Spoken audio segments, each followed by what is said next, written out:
Hello, Internet. Welcome back to the Experimental Cataclysm. If you don't know, this is the show where we talk about changes that have come to the experimental version of Cataclysm over the last couple of weeks. Before we begin, there are a couple things I want to address. Number one, there was a pretty substantial bug that would prevent you from aiming and firing your weapon. It was believed to be connected to a change that was made. I should have pulled up the PR.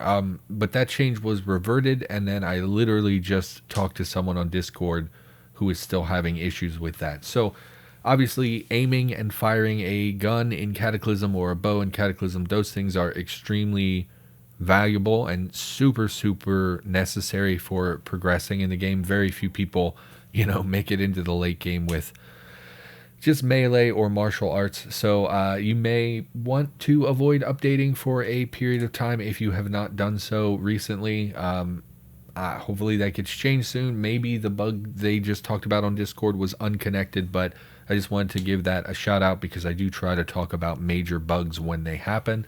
So again, being able to fire your weapon is sort of crucial in the apocalypse.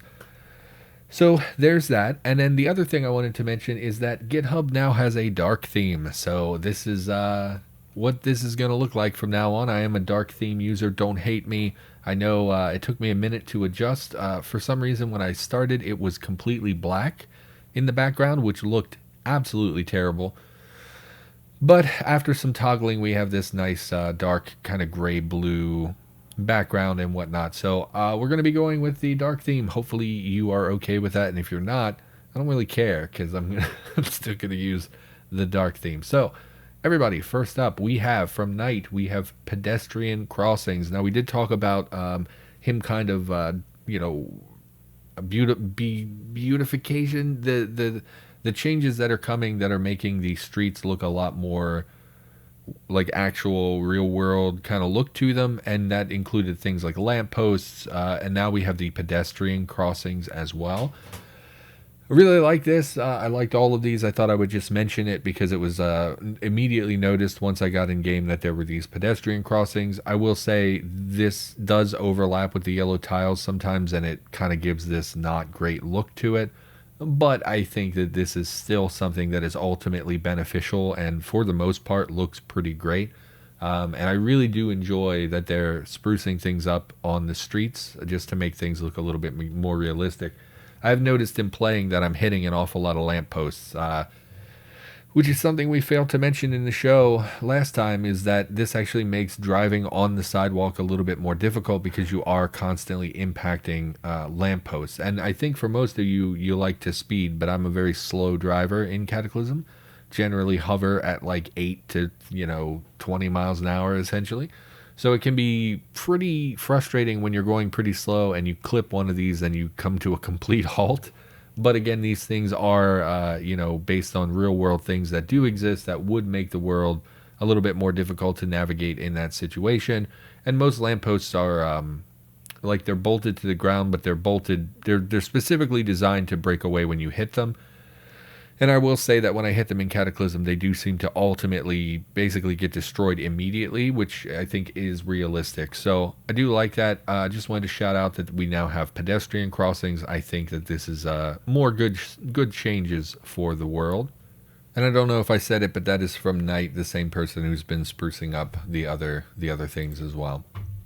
Next, from Railrunner, we have the use of black powder being added for food preservation. Let's take a look at a recipe just to show you where this fits in. This now allows you to use gunpowder, well, specifically black powder. I don't know if there's a distinction in the game between the different types of black powder or not. Let's just open the recipe file here. And essentially this is used in the same way that you would use something like salt. Let's search for powder. Yes, so here we have an example. Curing fatty meat, which I don't know what that even means really. But basically it would be added to this list of salt items so that you can use black powder instead of a salt item. Now you do use a significant portion compared to salt, which is a single portion for most of the seasonings here. However, black powder, I believe, for example, a bottle, I think it used to come in plastic bottles, and it would have 200 charges in a simple water bottle. So normally that would be 2 portions of water. So you figure like 100 charges per quarter liter. No, what are they? Milliliter. You know what? It doesn't matter. Point is, it's more charges, but it's actually probably volume. Based on volume, it's probably very similar to the salt items. So, yeah, you can use black powder to preserve your meat. I guess that's a thing that really exists. Otherwise, it wouldn't have been added to the game. But I do think it's sort of silly. I don't know why you would do this. Well, I mean, in the game, it makes kind of sense that you would do this if you had an abundance of black powder. I mean, in real life, I just, we're not living in like Civil War era times. I don't think that we need to do this. Salt is pretty readily available. But that said, I don't really see an issue with it. So yeah, I'm sure there are some of you out there who are going to be making, like beef jerky or whatever out of black powder now just because you can. So that's cool. Moving on, we have a brown bread recipe and bread flour with container from Zalith. I believe this individual was asking for lots of feedback on Discord, or no, was that someone else? They were comparing to the brown bread recipe. I'm not sure. Everybody, it's always confusing because people have different names on GitHub than what they have on Discord. But regardless, brown bread was added to the game along with a recipe. It is a recipe. I don't know if it actually spawns in game or if it just enables you to make it. And then there's a flour component that's been added as well.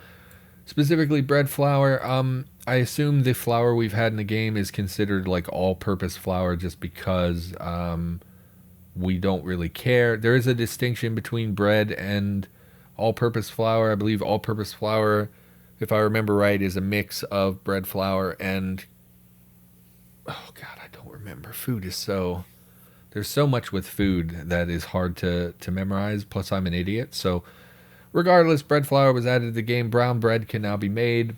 This is a pretty common thing that you find in real life, especially in, like, survival kits and things. People like brown bread. It makes its way into a lot of things that people do in it's the go-to canned bread. As far as I know, that's generally what people go for. I assume it's just a broad term that can apply to a lot of things, but regardless, you can make it now, and there's bread flour, so that's pretty cool. I'm not seeing anywhere that it spawns. It looks like it is just strictly recipe based, which is perfectly fine. So yep.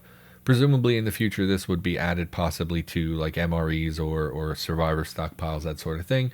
But for now, brown bread and flour. So there you go. Next from Curse Twist, we have an expansion on Wagons. Now we have had, here's a picture. We have had horse-drawn, there we go. This is the tile set that I think most people probably are familiar with these distinct looking harnesses that don't have a tile here in Altica. Yeah, we've had carriages. There is a specific location in the game that hosts a variety of quest givers. They specifically had a carriage house that had one of these vehicles in it. It's the only place I've ever seen one in the game. Presumably, there are people who have made these themselves, just horse-drawn vehicles or animal-drawn vehicles. But for the ones that actually can be, spawned from the game as opposed to being built themselves, like built by players versus a pre-generated vehicle, Curse Twist has come and added quite a few more wagons. I think we only had one, to be perfectly honest. So I think this is a significant expansion on the numbers that we have. Covered wagon, a stagecoach, and a 2-seat gig. I don't know what a 2-seat gig is, but I assume that's this little dinky one over here. But yeah, anything like this, I always like expansion. We don't get a lot of vehicle expansions. There are very few people who are actually adding new vehicles to the game and things like that. We get vehicle parts from time to time, but these pre-constructed vehicles, we have so many already that people don't generally bother with them. So it was nice to see something like this. I don't think we've ever talked about a new vehicle being added to the game. In fact, now that I'm thinking about it, well, helicopters, I guess. Helicopters count. But anyway, nice little change. Probably doesn't apply to most of you. Most of you are never going to use a horse-drawn or animal-drawn vehicle like this. But they do exist, and they are kind of neat when you find them. I remember finding that carriage house for the first time, thinking that was a nice, like world-building thing. Like, the apocalypse came, people, especially those particular group of NPCs, they're more of a rugged, live-off-the-land sort, so it made perfect sense in those confines. But anyway, let's not ramble about it. Moving on. Next, from Joker Matt 999, we got a Star Fort with a working working cannon and zombie reenactors. So this is based off of what's the Fort Independence. Specifically, the cannon is a 3-inch ordnance rifle firing 4-pound cannonballs. It takes several minutes to reload, but does huge damage if you hit. Yeah, I actually really like this. I haven't looked at the map gen. I was kind of saving the map gen. I guess people don't really care, and most of you don't read Jason anyway. So why don't we find what that looks like in the map gen? As for the cannon, I actually really like the cannon being added because the cannon is it's always a delicate line. People, for instance, we have a black powder musket in the game. Why can't I find, what am I missing? No, it's overmap terrain. It's overmap. Where is zombie reenactors? This shambling corpse is dressed in the tatters of an antiquated soldier's uniform. Either it was a historical reenactor or zombies have also started to time travel. Once again, this is one of those things where I don't think they make a whole lot of sense, to be perfectly honest. Like, not to be disrespectful to Joker Matt. Just we get things like this from time to time. It just doesn't really make sense that the zombie apocalypse comes and there were people out reenacting all dressed up, around this fort. Just seems like not really how that would work out from a realism perspective. People obviously, even if the Cataclysm was rapid, I do think there were people who, why can't I find this fort? You know what? It doesn't matter. Okay, fort.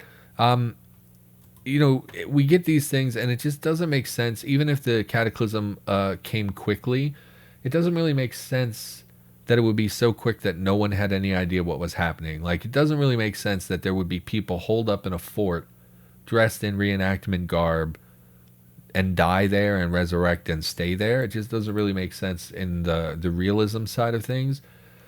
But we see stuff like this happen all the time where people add things to the game, and it's not inherently bad. It just doesn't make a ton of sense with the lore and whatnot. Anyway, this is the fort. It looks like I'm guessing sidewalk is the main thing here. Probably most of you don't care about this, but I like, it has a palette, so I can't even look quickly and identify what it is. Well, regardless, presumably very thick walls, which makes sense for a fort. And we don't really know what's in here. Again, so basically what a palette means is that instead of explaining right here what everything is, it actually pulls from a list separately. So there's actually a different file that would outline what the palette is, unless it's down here somewhere. My God. Yeah, it doesn't say the palette. So can't actually tell you what all of this is. You'll have to find it for yourself. But obviously a massive, massive location and a thickly walled fort to boot. So, but it does have an entrance that looks like it's probably basically accessible. I don't think that there's anything here that's blocking because it's the same as these tiles here. I would guess that this is like a paving area that just leads into the fort. So pretty much I really like the fort idea. I really like the cannon. We have the musket that people use, even though it's a bit silly. But with the cannon, at least they have balanced it in a reasonable way. It takes minutes to load the cannon, so it's obviously not practical to use. But there are people out there right now who are like, holy crap, I really want to shoot a cannon in the game. So this, obviously makes that available. Obviously, cannons exist in the real world. It's just not a practical weapon. But and I think that's the best way to do things, is to make things that are impractical have like impracticalities. Like it makes sense that this would be more hindering than it would be beneficial, but it still allows those of you who just want to have fun to go and have fun, and I really like that. I don't love the reenactors. That's like the main thing. I don't think that fits really. But regardless, pretty neat. So enjoy blasting zombies with cannons. So yeah, have fun with that. Okay, let's move on here. Next, from Entity Y. This is their first PR, I think. First ever PR, yes. So this individual has added journals and writing utensils to the game. We've never really had pens or pencils in Cataclysm. There really wasn't a point for them other than because they exist in the real world. So this adds a journal item that is a craftable container that can hold notes, maps, and bits of scrap paper. Also added some generic pens of different colors along with a pencil, each with their own unique charge description. So pretty straightforward as far as things go. It's just a neat little thing. I try to shout people out when it's their first PR. It's the main reason I did this. Plus, I like writing, so, it's a natural fit. But you should start finding some of these things in the game. Obviously, not hugely consequential items. It's not something that is going to impact your gameplay really in any capacity at all. But it's something that, fleshes out the world. I'm not sure how exactly the journal is supposed to work. It doesn't sound like you're actually able to journal. It sounds like this is just a container item that you would put your notes, maps, and things in, kind of like a wallet for notes and things. But that said, I don't see a problem with this at all. I think this is a neat idea. I would like to see maybe in the future adding something where you could actually activate a journal to write in your journal for a small morale buff or something like that. But that's usually, I think defining activities like that is probably a bit beyond the scope of someone's first PR. So, starting small makes perfect sense. And yeah, just wanted to shout that out. Who doesn't like journals and pens and things? I don't know. Next, from Curse Twist. So this is a bit of a spoiler, so I'm going to throw up the overlay here for a second. This is a spoiler for a specific research station location that we discussed in a previous episode. So if you don't want like a spoiler on a unique, I don't even know how to explain it, that's not spoilery. It's a research station. If you haven't been watching the show, it is a bit of a spoiler if you've never been there before. Although I just spoiled the crap out of the fort, and probably no one cares about that. Anyway, from Curse Twist, we got an adjustment to the loot in the freshwater research station. Now, I'm mentioning this not because they adjusted the loot, but because of some other things that are connected to this. So there was, when this was implemented, there were issues. Curse Twist had been asking people, I think it was Curse Twist who initially implemented it, had been asking people saying like, hey, have you ever found one of these? I don't think they're spawning. Has anyone seen them? That sort of thing. And now over the last couple of days on Discord, I have been seeing more and more people who are showing up and saying, oh, I just found one of the freshwater research stations. It's a really cool location. So it somewhere in here has gotten to the point where it is now spawning, and I wanted to mention that because I thought this was a really cool location when it was first added to the game. Still think it's a cool location. And Curse Twist has gone and adjusted the loot a bit in that location. There was a separate PR that was for Aftershock specifically that added some additional things to this location. So if you're on Aftershock, there's even more stuff that you may find in this location. I just wanted to shout it out. It's one of the more unique locations we've talked about over the last couple of months, and it's one that I thought was really cool and is a step towards having more underwater content, which I think is I think it's something that people don't really think about, but could actually really expand the game and make things really fun and interesting. There's a lot you could do with that in the future. So really like this sort of location. And yeah, I just wanted to talk about it there for a minute. Sorry about the spoiler thing. I don't really know how to talk about it without being spoilery. So moving on. Next, from Zilk and Surge, we got the ability to customize the initial start date in the scenarios. So if you're unfamiliar with the way scenarios work, there was previously flags. And what that meant was, let's say I set up a new location. Let's say I'm setting up, I create my new variant of cabins. It's a special cabin, and I want it to spawn where when the player starts the game, it's always going to be winter time. Well, the way I would do that would be to go in my scenario and specifically attach a flag that said something like winter start or whatever the flag was called. That way, whenever you started in that particular scenario, it would always start you in wintertime. Now, this is fine, and that's what we had for a long time, but it is a bit clunky because it doesn't let you specify specific dates. So, what Surge has done is changed it so that instead of using those flag systems, we can actually specify the hour, day, and season and all that good stuff of our starting scenarios. I don't think this will have a huge impact on the game at the moment. Usually when stuff like this happens, people don't start really utilizing it for a couple weeks or months until people start to make new things that, they append these, they start to take advantage of the new systems in place. So I don't think this is going to have an impact like literally right now, but it is going to make for a lot more versatility with scenario starts. And I think that that's a pretty good thing. And scenarios are one of the most exciting things that gets added to Cataclysm because they really spice up the game and give you something new to explore and work on and all that. So yeah, hopefully in the future we will see people taking advantage of this. And yeah, it's just it's interesting, and you'll have this now displayed here, as opposed to just saying. I think previously it would just say something like advanced winter start or something like that. I can't remember what it said, but now we can actually specifically see the season and year and all that good stuff. So yeah, I don't think that's going to impact you at the moment, but yeah, things to come. So moving on. Next from Mambun, again, I'm mentioning this not really because of this specific change, but because of the other work that this person has been doing at the moment. So from she changed it to Mambun. It used to be Positronic Girl. Well, regardless, she has added hot springs to the game and specifically changed heat emission to be a JSON. What's the term for that? Is it a field? I guess I don't know what you call that. Previously in the game, in order to produce heat, you actually had to use a specific thing that was hard-coded, and now this has been JSONized to where you can actually edit how much heat a tile would produce. This is a pretty small change for the player, but it's something that could allow for, I mean, really it just opens up more stuff down the line. And in this particular situation, they've made a hot springs location. I don't know what that looks like, and I don't know where that will spawn exactly. But it is worth noting in here they mention even the lowest version of heat radiation is still hot enough to burn you.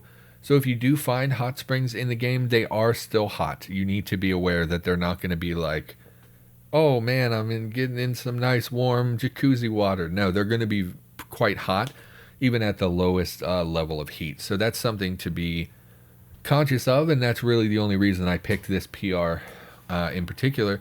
But I also wanted to shout this person out because they've been talking on Discord a lot about the tile work that they're doing.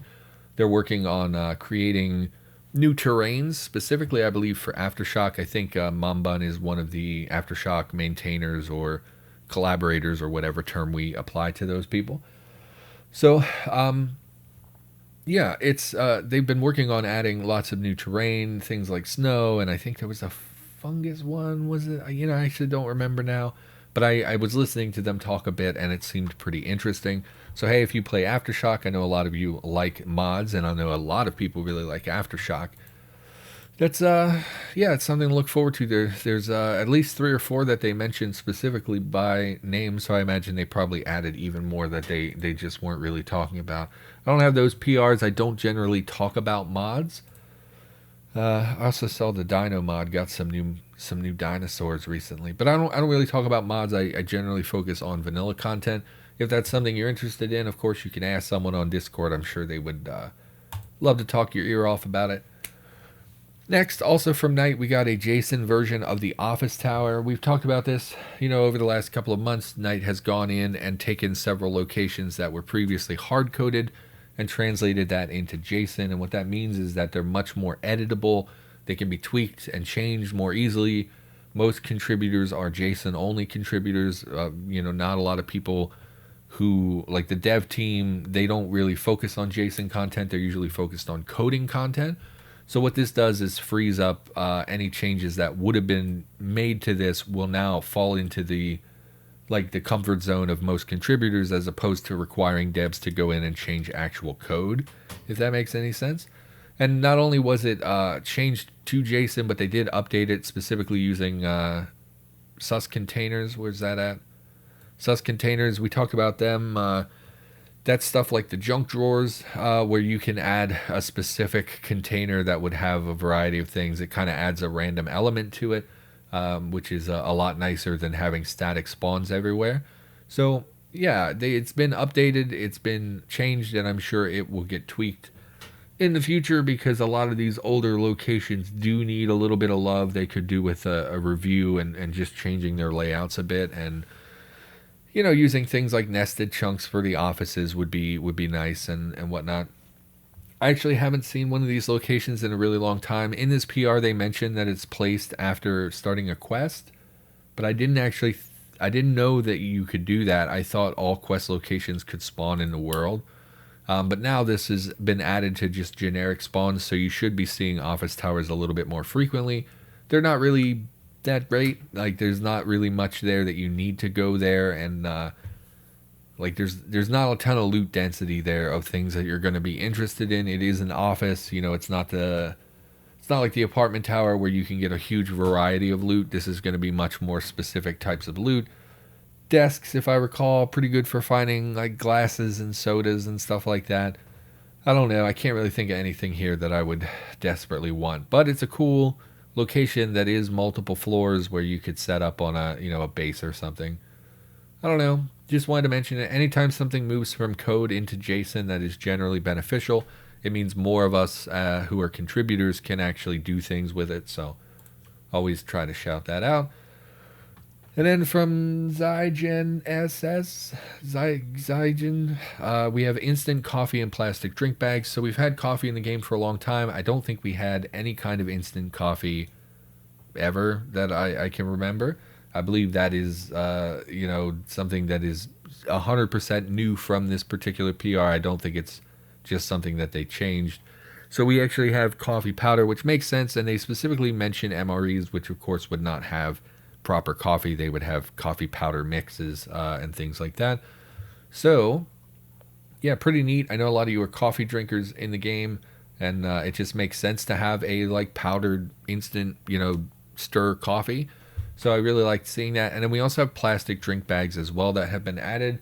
This is just a plastic drink bag. It's really not anything exceptional. We in general need more containers in the game. We don't have very much variety in our containers, which is part of the reason why you end up with so many empty like plastic bags that are all identical, even though they contain a wide variety of different sized goods.